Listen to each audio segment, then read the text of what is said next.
Senator Payman. Thank you, Acting Deputy President. I want to talk about the great, big, tax-wrought disguised as a housing policy elephant in the room. Nowadays, the Australian dream of owning your own home is a distant fantasy, and the housing market an absolute nightmare. And why is that? Well, let me tell you. Young Australians know exactly where to point the finger. Recently, I asked my followers on Instagram on what they wanted me to talk about today. Well, the results are in, and you know what they want Canberra to hear? Please do something, anything about negative gearing. Young Australians aren't stupid. We know this fancy-sounding term is just the tax system's way of handing out massive freebies to people who are already doing pretty well. Meanwhile, young Australians are stuck renting, watching house prices skyrocket, wondering if they'll ever be able to afford their own home.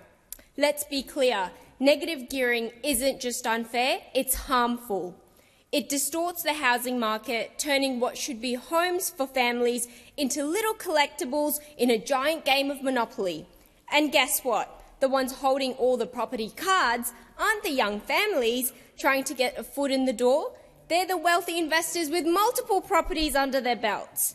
Negative gearing costs taxpayers over $4 billion each year, with nearly a third of that going into the pockets of the top 10% of earners. That's billions of dollars that could be better spent on things that would actually help the next generation own a home. So, to all my fellow young Australians out there wondering if you'll ever own your own home, I hear you, and I'm here to say enough is enough. Let's stop this madness and build a fairer system where owning a home is more than just a dream. It's a reality. On behalf of all young Australians, please, let's do something, anything about negative gearing. Your time is